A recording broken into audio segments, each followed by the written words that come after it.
And showtime! Ladies and gentlemen, welcome to another episode of the ChannelPro 5-Minute Roundup. Look at news, trends, and tips for the SMB channel in 5 minutes or thereabouts. My name is Rich Freeman. I am executive editor of the ChannelPro Network, also a host of this fine program. I am joined this week, as I am every week, by your other co-host, Eric Simpson, a business transformation and improvement advisor to MSPs and other IT providers. Eric, how goes it? It goes well, Rich. I'm happy to say that I think tomorrow, for the first time, I'm actually going to drive to visit a prospect in San Diego, California. So this will be the first time I have traveled. Now, of course, this is me driving my personal vehicle. First time I've driven, or first time I've traveled for that fact, in over a year. So it is a milestone in the making. And that's just simply as a result of feeling confident. I've been vaccinated. I'm still going to practice, safe distancing and all that. But it's a pretty big step for me after a year of being a recluse. Yeah, well, I'm headed down that same road. I'm still a little bit a ways, another month and a half away before the first trips that I know about come up. But yeah, there's going to be some travel in my future too. It's a nice feeling to know that you're easing your way back into the rhythms of life as we once knew them. Yes, it is. Well, let's take a look at our top story here this week. It concerns a research study that was published today as we record this program by Malwarebytes. It is their 2021 Trust and Confidence Survey. They went out to a few hundred SMBs in the U.S., companies with between 50 and 999 companies. They asked, or 999 employees, excuse me.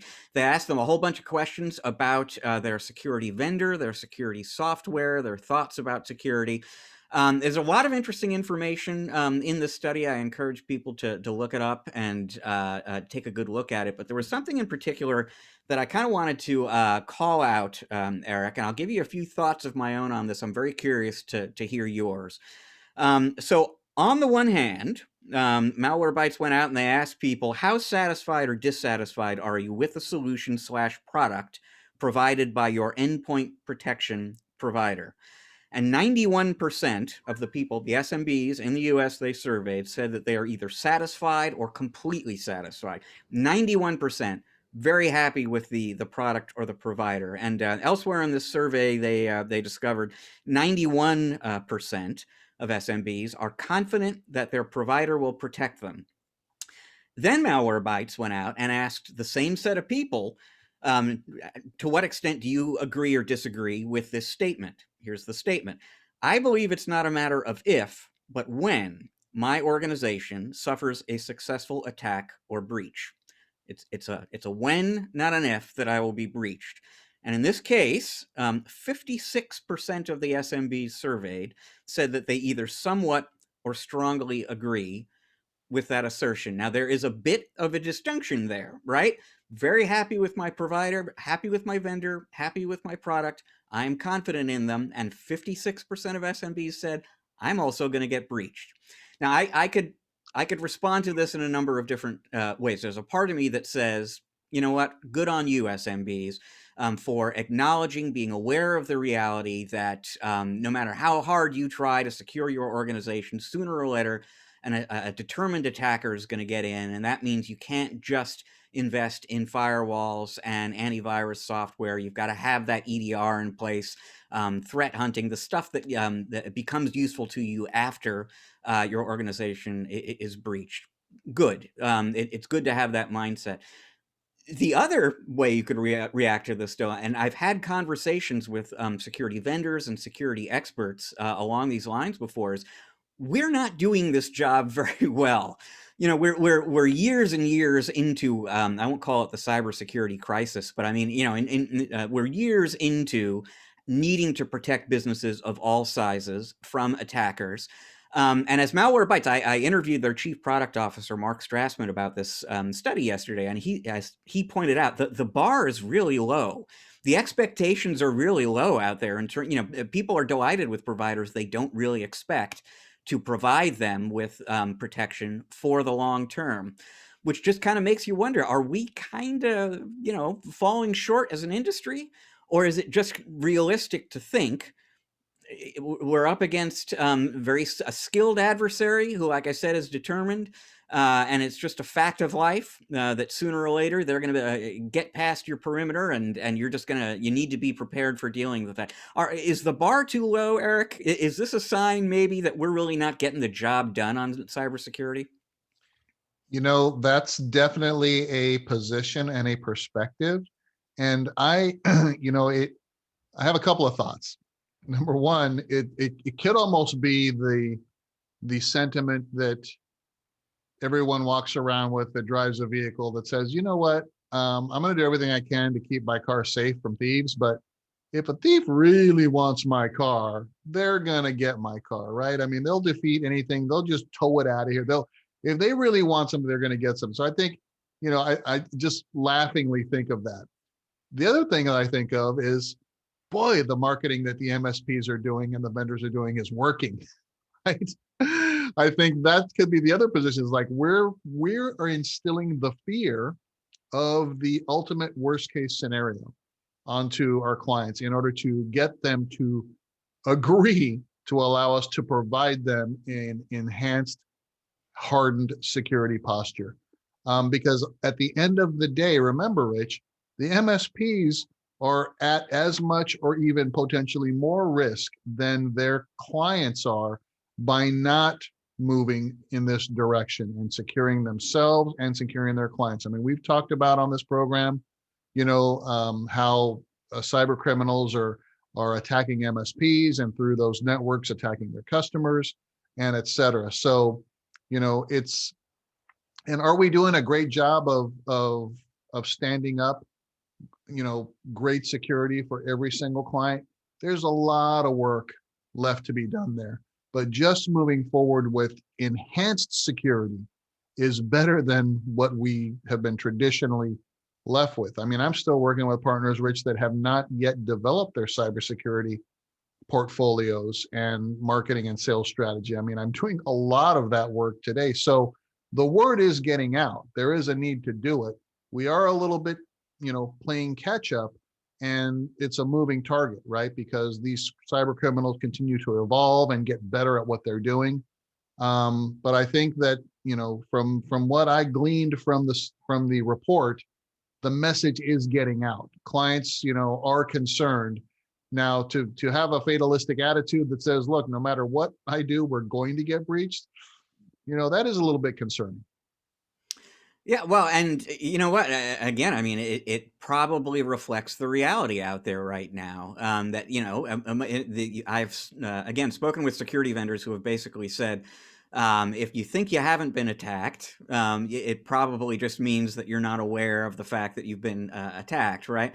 I mean, Yep. it is kind of an inevitability, and it is good. To your point, it's a good sign that the message is getting out, just how dangerous the threat landscape is out there, and we're to some extent we're still waiting to see how much SMBs are willing to spend the money that's necessary to remediate that risk. But it is a fact of life that most businesses out there are going to get victimized in some way to some degree eventually. It's just should it be that way? Basically, could it be a little bit less dangerous out there for SMBs and others than it is, or is this just kind of the way it's going to be, on an ongoing basis? I don't know. It's an interesting perspective, interesting question to me. Well, kind of going back to my, car theft analysis, right? The thieves are going to steal the cars that are the easiest to steal, right? So, they're going to walk past the cars with the car alarms on them and the, and the bar across the steering wheel and all that, and they'll see a car that's unprotected. So I think from an SMB's perspective, look, I'm going to take every step and measure that I can. And hopefully, I won't be the low hanging fruit, opportunistic environment that gets breached. Maybe it'll be someone else, before it gets to me. So yeah, I mean, to be continued. Let's have an update on this story, in a quarter or so and see where we're at. Good idea. Good idea. Well, you mentioned at the beginning of the show, Eric, you're going to be doing a little bit of traveling for the first time coming up here soon. That's just another sign that we're sort of in a transitional period right now, where we're kind of exiting one stage of the pandemic story, maybe entering another one. Thanks in part to the vaccinations and other issues out there, and that has something to do with your tip of the week. It does. And, cautiously and optimistically, I think there is more confidence, being promoted out there because of more people getting vaccinated. You and I you've gotten your first dose. I've gotten my one and only dose through the J&J vaccine. So feel good about that. And a lot of states and municipalities are beginning to relax their COVID, operating procedures and things like that. And so I think that's exciting, right? The buzz is in the air a little bit. And I think this, and directly leads to the tip of the week, which is, hey, it's probably time for you to begin updating your existing clients as to what your COVID standard operating procedures may be being adjusted to. Are you continuing to enforce, complete quarantine protocol? I've got clients in locations where they are locked down still. Speaking to a client in Bermuda today, and they are completely locked down. So, is that what you're doing? And just remind clients, if nothing has changed, or if you're, reinforcing a lockdown after being relaxed a little bit, or are things opening up and relaxing a little bit, allowing you then to, communicate that to your clients, saying, hey, based upon, regulations being lifted and things like that, we are reducing some of our COVID protocols. So it's completely up to you, because you are the one that is putting yourself and your team potentially at risk. But if a lot of your clients are getting vaccinated and things are getting a little bit back to normal, it's nice to kind of foster that confidence. But you may even say, look, we will still be maintaining quarantine protocol, maintaining our distance and things like that. Just communicating the status of any change and informing your clients of how you're going to continue to operate your business is always a good idea. But especially now, when folks are still a little bit cautiously optimistic, but maybe still a little hesitant to get fully back to the way things were, regardless of whether where you do business is completely open for business or not. Yeah, it's obviously a very timely subject, and I'm actually going to turn this into almost a three-step process, because I think there are several things going on in what you're talking about there. And the first of those is, before you talk to the customers about it, I think you've got to talk to your own employees and Mhm. find out what they're comfortable with. What their mindset is like in terms of spending more time on site with clients and so on. Then you got to revise your policy. And I know, at this point, it's probably close to a year ago on the 5-minute roundup, we talked about developing a COVID protocol and communicating that to your customers. So what we're really talking about now is modifying that as the landscape out there changes. So adjust your COVID safety protocol. And then, like you say, absolutely communicate that out to the customers and set those expectations with them up front. Answer any questions that they have about that. If they have concerns or objections or not, you want to know that in advance, not when there is some sort of technical issue and then you're telling them what you can or can't do with them on site at this point. So yeah, it's definitely stuff for people to be thinking about now. Yeah, no, and I appreciate the plus up, Rich, where you're having that open conversation with your existing staff and getting their feedback. Of course, you want to make sure that they're included in the conversation, and you may even extend that communication out to your clients and asking them what they are comfortable with, right? Because you're preparing to make a modification, and maybe you get a little bit of feedback from maybe your best clients, just to see how they're thinking about these things, and that could also guide your ultimate decision on how you move forward, or how you communicate it differently, perhaps to your client base. Absolutely. Well, food for thought there for our audience. And it leaves us with time for just one more story this week. And if you're like me, folks, and you're not terribly fond of snakes, I'm just warning you up ahead. Salad is good for you, and you may never eat salad again after we discuss this story here. So if that's a concern, you may want to just skip ahead to the end of the show. This has to do with something that happened in Australia, Sydney to be precise. When a couple was out doing their grocery shopping, they bought a bag of lettuce. I guess it was salad in a bag. They brought it home. When they opened the bag up, they discovered that there was a snake in the bag of lettuce, and not, which is worse, Eric, a live snake or a dead snake? This snake was live, and it was venomous. So, little bit of a treat, a little bonus, a little extra came home with this couple in the salad there. I don't know. I didn't see in the article whether they got their money back. I certainly hope they did. Crikey. And it's not like Australia needs any more attention drawn to, venomous, creatures that inhabit that continent, that location, right? Who knew that they inhabit the refrigerator case as well? Let's hope that's limited to Australia.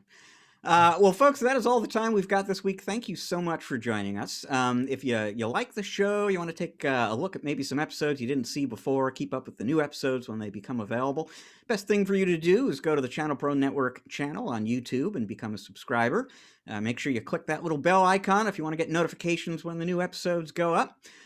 You want to read more about this Malwarebytes research study? I've got an article on the ChannelPro Network homepage about that you can take a look at.